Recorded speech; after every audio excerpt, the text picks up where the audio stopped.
जो ये तेरे हैं ये मेरे हैं करते हैं, उनकी राजनीति ही थोड़ी टेढ़ी है, थोड़ी मेढ़ी है। जिनके नाम में ही बाबा है, बाबा तेरे और मेरे नहीं होते, बाबा पूरे कुनबे के होते हैं। अनुसूचित जाति जनजाति ऐसा दर्जा मिला।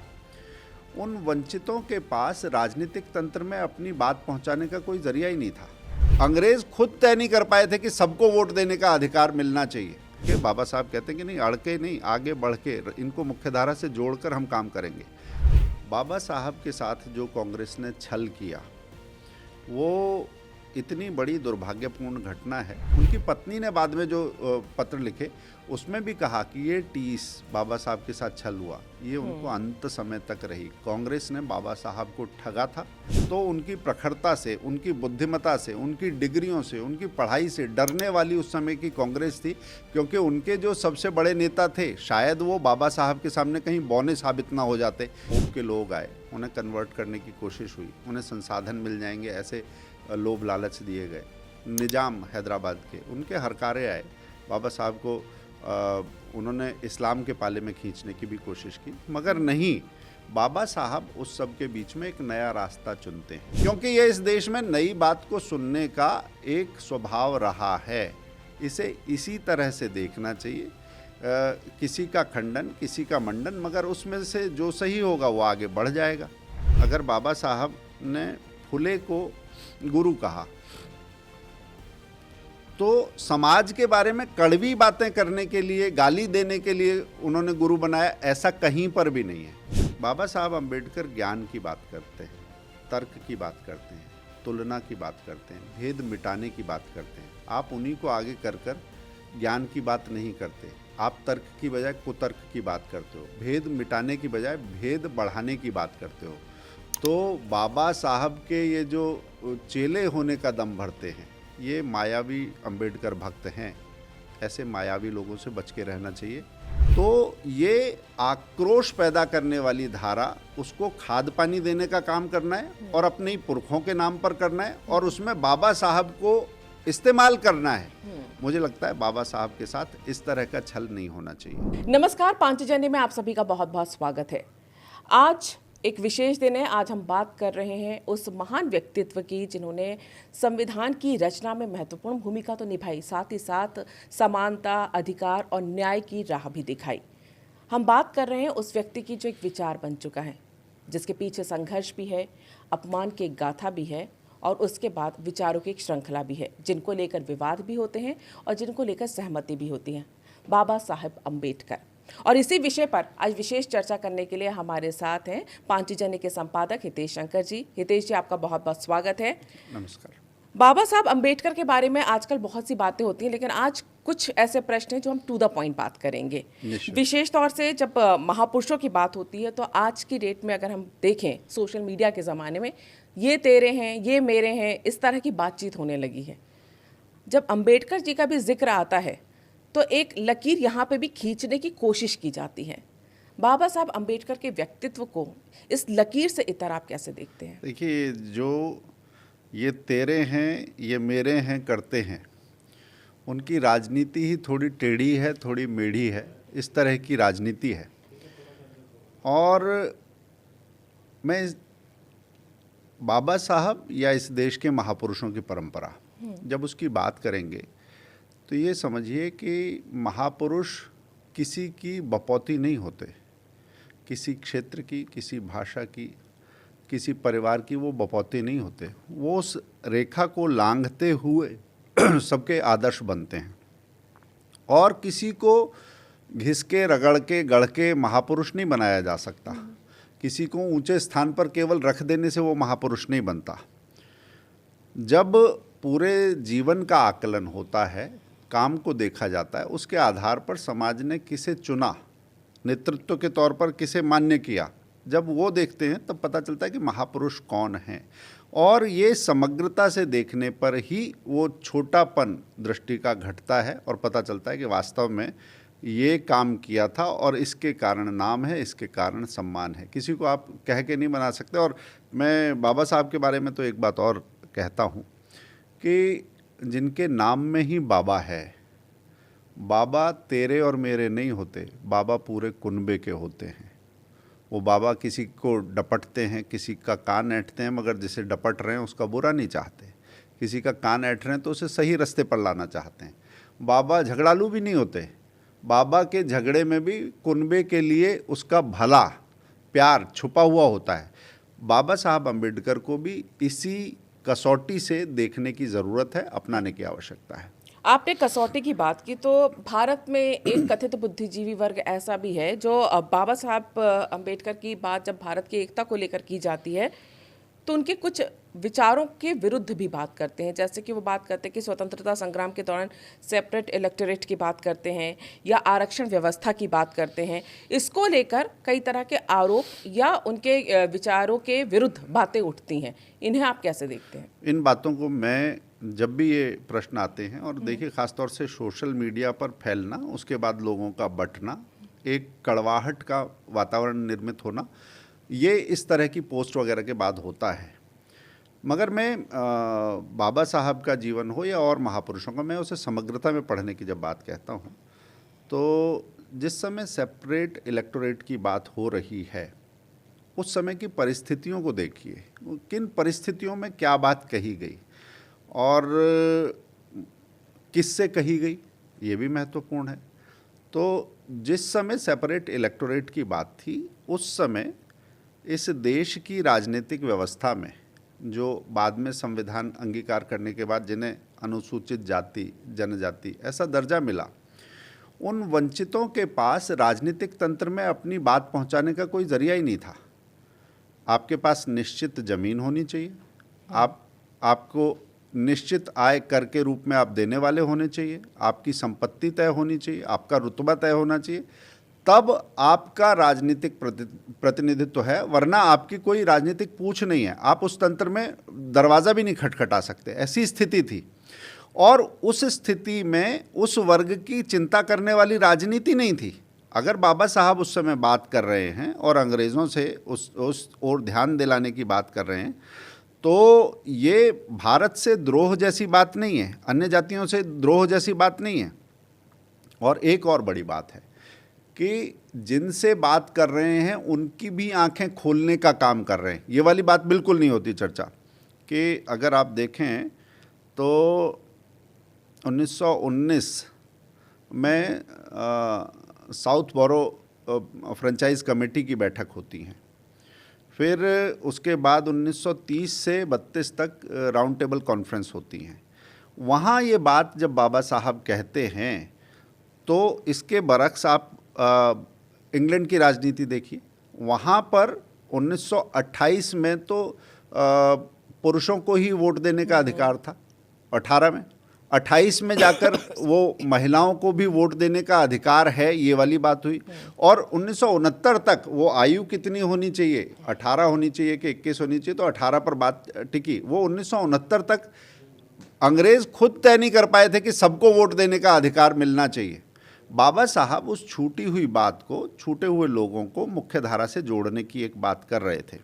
मगर एक नैतिक संकट इसमें पैदा होता है कि गांधी जी उनकी बात का विरोध कर देते हैं। गांधी जी जब बात का विरोध करते हैं तो एक नैतिक संकट आता है कि मैं इनसे बात कर रहा हूं और यहाँ पर कांग्रेस पार्टी का दूसरा रुख है, अब क्या करना चाहिए।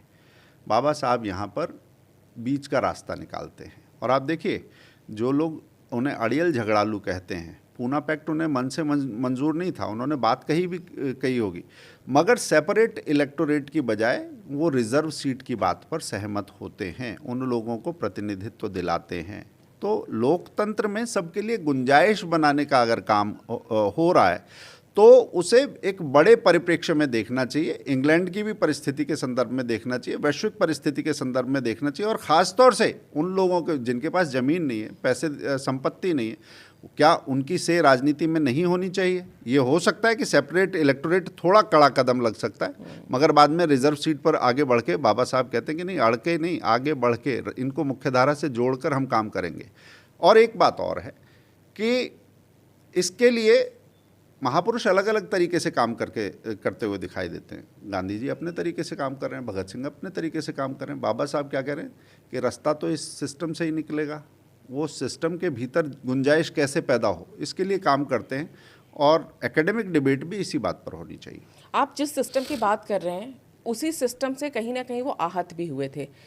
इसी कांग्रेस के ये कह सकते हैं कि चुनाव के दौरान जिस तरह के उनके साथ धोखा सा उन्होंने महसूस किया था, जिसकी फांस अंत समय तक उनको रही थी। इस सिस्टम को जिसने संविधान में इतनी महत्वपूर्ण भूमिका निभाई और फिर चुनावों में उनके साथ जो हुआ, कांग्रेस से उनका जो मन खट्टा हुआ, उसे लेकर आप क्या कहेंगे? और राजनीति को लेकर उनके उस समय के विचार और आज के परिप्रेक्ष्य में उसे आप कैसे देखते हैं? ये कांग्रेस के माथे पर लगा हुआ कलंक और ऐतिहासिक बोझ की तरह से मैं ये देखता हूँ। बाबा साहब के साथ जो कांग्रेस ने छल किया, वो इतनी बड़ी दुर्भाग्यपूर्ण घटना है। वो आप जो कह रही हैं, मुंबई का इलेक्शन, एक नारायण काजोलकर दूध बेचने वाला एक व्यक्ति था, उनको उनके खिलाफ उतारना और फिर वामपंथियों से हाथ मिलाकर कांग्रेस वहाँ पर राजनीति करती है। और उस चुनाव में पहली बार अगर कहें तो बड़ी संख्या में वोटर लिस्ट में मत रद्द करने की जो कहानी है, शायद 12 साढ़े 12 हज़ार का शायद अंतर था, आंकड़े थोड़े आगे पीछे हो सकते हैं, मगर शायद 70-72 हज़ार वोट उसमें रद्द किए गए। बाबा साहब को इस बात की पीड़ा रही। उनकी पत्नी ने बाद में जो पत्र लिखे उसमें भी कहा कि ये टीस बाबा साहब के साथ छल हुआ, ये उनको अंत समय तक रही। कांग्रेस ने बाबा साहब को ठगा था और कांग्रेस आज बाबा साहब को एप्रोप्रिएट करने की कोशिश करती है। आपने एक महापुरुष के साथ उस समय भी छल किया था और बाद में हम देखते हैं भारत की राजनीतिक धारा में बाबा साहब का जो सम्मान होना चाहिए, जो स्थान होना चाहिए, जो उनको समग्रता से देखने की दृष्टि होनी चाहिए, कांग्रेस ने वो काम कभी नहीं किया। अटल बिहारी वाजपेयी की सरकार उनकी चिंता करती हुई दिखाई देती है। उसके बाद नरेंद्र मोदी के नेतृत्व में आपको वर्तमान भाजपा सरकार जो है, राजग सरकार जो है, वो उन स्थानों की सुध लेती हुई दिखाई देती है। तो ये आर्टिफिशियल बात नहीं है। आप इतिहास की गलियों में पीछे जाएंगे तो आपको लगेगा कि बाबा साहब अगर प्रखरता से बोलते हैं तो उनकी प्रखरता से, उनकी बुद्धिमता से, उनकी डिग्रियों से, उनकी पढ़ाई से डरने वाली उस समय की कांग्रेस थी, क्योंकि उनके जो सबसे बड़े नेता थे शायद वो बाबा साहब के सामने कहीं बौने साबित ना हो जाते, इसलिए बाबा साहब को छोटा दिखाने का काम कांग्रेस ने किया। आपने जिस तरह से कहा कि समग्रता से अगर देखा जाए, लेकिन अगर हम आज बात करते हैं समग्रता से अगर पढ़ा जाए तो बहुत सारे विषय हैं, अगर आप उन्हें पढ़ेंगे तो बाबा साहब को समझ पाएंगे। पर आज जब हम देखते हैं कि जब बाबा साहब की बात होती है, एक तरफ हम बात करते हैं कि बटोगे तो कटोगे वाली बात होती है, एक वर्ग ऐसा आता है जो फिर उनकी 22 प्रतिज्ञाओं की बात करता है, एक ये बनाने की कोशिश करता है एक नैरेटिव कि वो हिंदू विरोधी रहे हैं या देवी देवताओं को लेकर उन्होंने क्या कहा है। इन आरोपों को और इस प्रकार के विमर्श को आप ऐतिहासिक और अभी अगर वैचारिक संदर्भ में देखें तो आप क्या कहेंगे? देखिए कि 22 प्रतिज्ञाओं की बात हो चाहे 21 साल के इंतज़ार की बात हो, बाबा साहब का अगर इस देश, इसकी संस्कृति और इस ज्ञान परंपरा पर भरोसा नहीं होता तो 21 साल उन्होंने प्रतीक्षा नहीं की होती। उन्होंने बार बार इस समाज को झकझोरने की कोशिश की। इस बीच में पोप के लोग आए, उन्हें कन्वर्ट करने की कोशिश हुई, उन्हें संसाधन मिल जाएंगे ऐसे लोभ लालच दिए गए।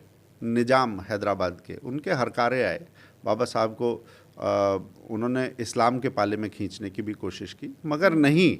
बाबा साहब उस सब के बीच में एक नया रास्ता चुनते हैं। और जब 21 प्रतिज्ञाएं हैं तो तृप्ति जी इसको एक बिल्कुल नए फ्रेम में सोचिए कि आप कहते हो कि हिंदू धर्म छोड़ के बौद्ध धर्म में चले गए, तो पहली बात तो ये है कि वो अगर 21 प्रतिज्ञाएं, फिर तो बौद्ध धर्म की प्रतिज्ञाएं होनी चाहिए थी, या फिर बाबा साहब कोई एक नया फ्रेमवर्क तैयार कर रहे थे जो उस समय के बौद्ध धर्म में भी नहीं था, बाकी जगह पर भी नहीं था, मगर वो जो चाहते थे उसकी एक व्यवस्था, वैचारिक संरचना वो लोगों के सामने प्रस्तुत कर रहे थे।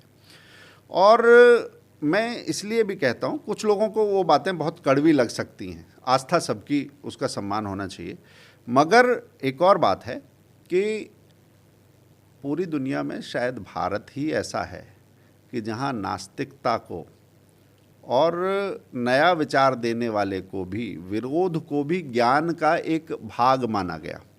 कि विरोध करने का मतलब आपका विरोधी आपका शत्रु ही है, ऐसा नहीं। क्या वो कोई काम की बात कर रहा है, क्या कोई सुधार की बात कर रहा है? अगर ऐसा नहीं होता तो चारवाक ऋषि मुनियों की परंपरा में नहीं आते, महर्षि नहीं गिने जाते, वो इनके भी अलग अलग सोपान हैं। तो चार्वाक के चिंतन को जब जो दर्शन, अगर हम उनको सम्मान दे सकते हैं, चार्वाक क्या कहते हैं, अगर आप उसी कसौटी पर देखिए तो वो जन्म नहीं मानते, वो मृत्यु नहीं मानते, वो आत्मा नहीं मानते, वो पुनर्जन्म नहीं मानते, जो है अब है, खाओ पियो और सुख से जियो, यावत जीवित तावत जीवित, ऋणम कृत्वा घृतम पीवे, जब तक जीना तब तक जियो, कर्ज लेके भी घी पियो, ये वाली बात करते हैं वो। और जब आत्मा की बात नहीं मान रहे तो चारों महावाक्यों की बात नहीं मान रहे, वो द्वितीय नास्ति की बात नहीं मान रहे, अहम ब्रह्मास्मि की बात नहीं मान रहे, वो सब चीज़ें करने के बाद भी चार्वाक कुछ काम की बात हो सकती है, परम भौतिकतावादी चिंतन हो सकता है, मगर इसको भी गुंजाइश पैदा करने वाले दर्शन का नाम क्या है, वो हिंदुत्व की धारा है। इसलिए अगर बाबा साहब कुछ बात कह रहे हैं और वो बौद्ध धर्म में भी नव बौद्ध का प्रवर्तन कर रहे हैं, तो उस समय के लोगों ने उनकी बात सुनी, क्योंकि ये इस देश में नई बात को सुनने का एक स्वभाव रहा है। इसे इसी तरह से देखना चाहिए, किसी का खंडन, किसी का मंडन, मगर उसमें से जो सही होगा वो आगे बढ़ जाएगा।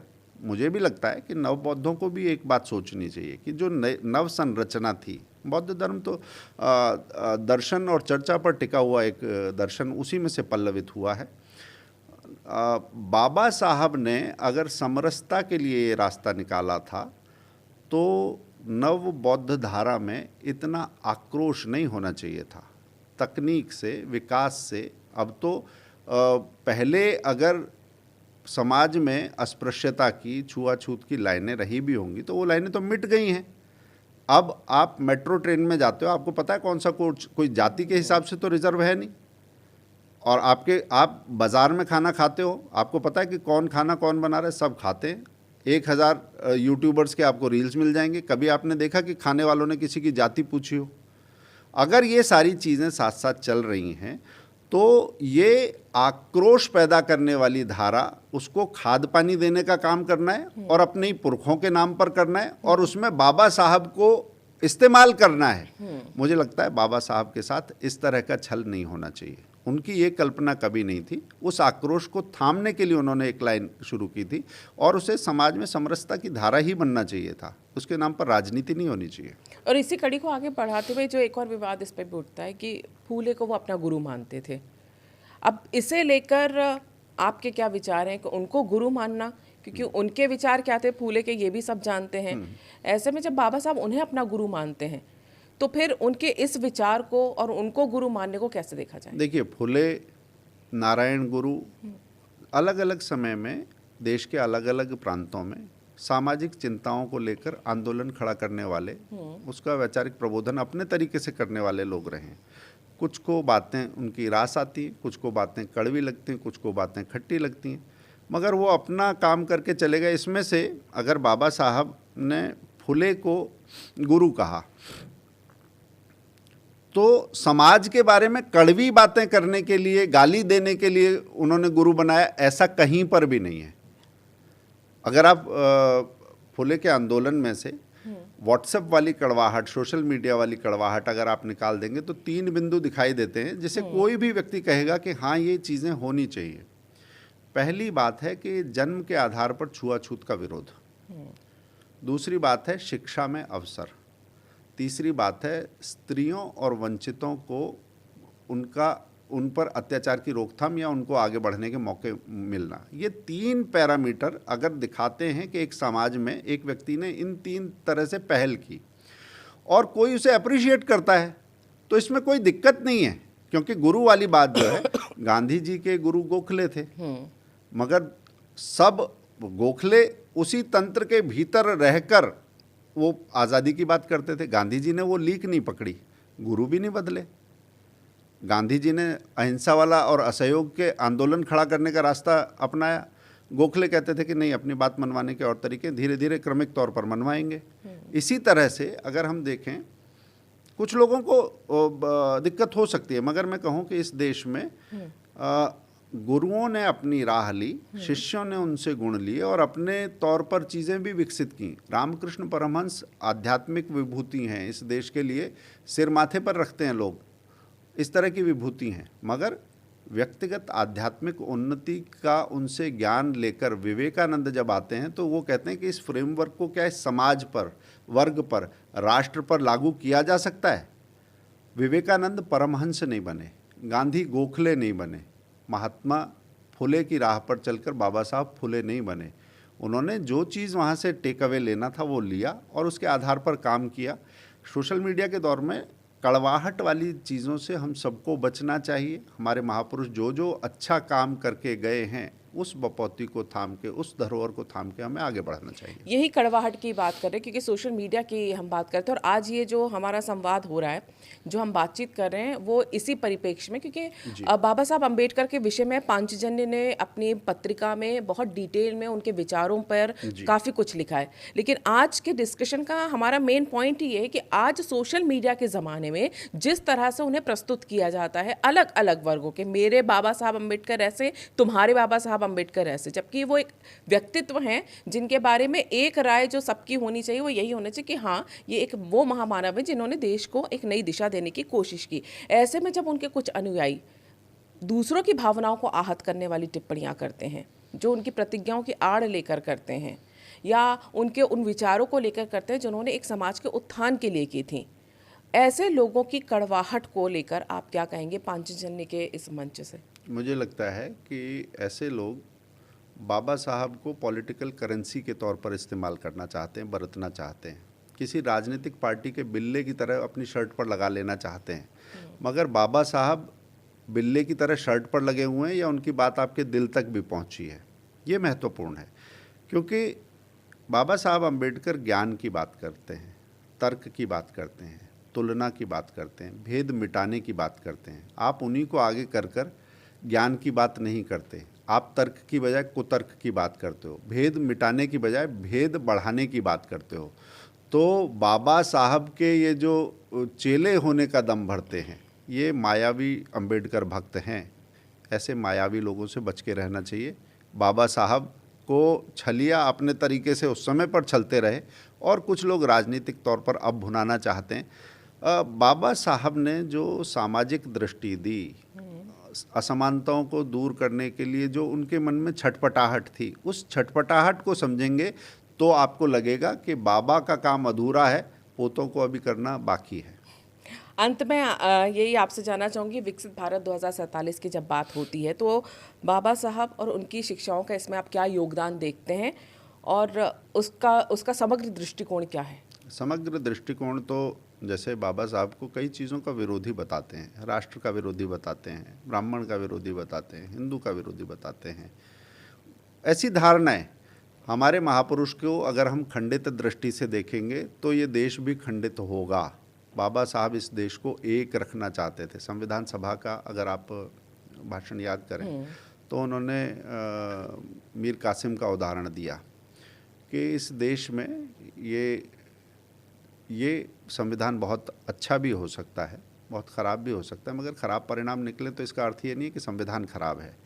इसको बरतने वाले, इसे लागू करने वाले लोग ठीक नहीं है, इस कसौटी पर जांचिएगा। और उस समय पर वो मीर कासिम और बाकी सबका उदाहरण भी देते हैं कि हमारे समाज को एक रहना, एकजुट रहना, अगर ये नहीं राष्ट्रीय एकता के लिए हमने मूलभूत बात समझी तो सब कुछ होकर भी सब चीज़ें खराब हो जाएंगी। ब्राह्मण विरोध की बात आती तो अगर विरोध होता ही तो जो आप आम्बेडकर करते हैं वो आम्बेडकर उपनाम, उन्हें कृष्णा जी उनके शिक्षक थे, ब्राह्मण थे, अपना उपनाम उस शिक्षक ने बाबा साहब को दिया और वो पूरे जन्म उस नाम को सीने से लगा कर रखा उन्होंने। और जहाँ कड़वाहट होती है, जहाँ दुश्मनी होती है, वहाँ संबंध नहीं जोड़े जाते। उनकी पत्नी सारस्वत ब्राह्मण थी। अगर ऐसा होता तो ये प्रेम का संबंध भी नहीं होता, गुरुजी का नाम भी नहीं होता, सयाजी राव गायकवाड़ वाली वो छात्रवृत्ति भी नहीं होती। अगर वो हर जगह उसी संकीर्ण नज़रिए से बाबा साहब खुद को देखते रहते और उतना ही आक्रोश पालते रहते तो ऐसा नहीं होता। बचपन से एक बच्चा अभावों में पलता है और कई बार मान लीजिए कि माँ की तबीयत ख़राब है, डॉक्टर आता है, डॉक्टर आते समय उस मोहल्ले में जाने से, हाथ नब्ज़ छूने से मना कर देता है। आप एक बार उस बच्चे के नज़रिए से सोचिए, मन में कितनी कड़वाहट भर जानी थी अगर माँ को ये कष्ट होते हुए देखता। वही माँ से जब पढ़ाई की बात करते, माँ कहती है पहले कि पढ़ लिख के कुछ बनना है। जब स्कूल में दाखिला नहीं मिलता तो और ये बात होती है कि हाँ जूते चप्पलों के पास बैठ के पढ़ना पड़ेगा, दीवार की तरफ मुंह बैठ करके खाना खाना पड़ेगा, तो माँ की आंखों में आंसू आ जाते हैं। मगर वो बच्चा संकल्प लेता कि नहीं माँ, मेरा दाखिला करा दो, मैं वहीं बैठ के पढ़ लूँगा। मगर इन सारे झटकों के बाद भी उस बच्चे के मन में कड़वाहट नहीं आती। वो सारा जहर पीता है मगर कड़वाहट नहीं आती। ये बड़प्पन का बीज है। बाबा साहब को संकीर्ण नज़रिए से नहीं, इसी बड़प्पन की नज़र से देखना पड़ेगा, समग्रता से देखना पड़ेगा। उनके आक्रोश को, उनकी झुंझलाहट को किसी बड़े के गुस्से की तरह से समझना पड़ेगा। बड़े लोग झल्लाते भी हैं, गुस्साते भी हैं, मगर आपका बुरा नहीं सोच रहे। इस नज़रिए से सोचेंगे तो बाबा साहब सबके हैं। बाबा साहब कोई राजनीतिक करेंसी नहीं है, किसी के भुनाने की चीज़ नहीं है, धरोहर। बिल्कुल, और यही इस पूरी चर्चा का सार है कि राजनीतिक करेंसी नहीं है। बाबा साहेब के व्यक्तित्व को, उनके विचारों को देश के परिप्रेक्ष्य में देखा जाए तो भारत की एकता से जोड़कर देखा जाएगा। भविष्य के भारत में निर्माण के तौर पे उन्होंने जो अपने विचार दिए हैं उनको अपनी संकीर्ण विचारधारा से हटकर समझना पड़ेगा, और जैसा कि हितेश जी आपने कहा कि प्रखरता से उसे देखना पड़ेगा। इस पूरी चर्चा के लिए आपका बहुत बहुत धन्यवाद। नमस्कार। अगर आपको ये चर्चा पसंद आई है तो इसे लाइक करें, शेयर करें, चैनल को सब्सक्राइब ज़रूर करें। नमस्कार।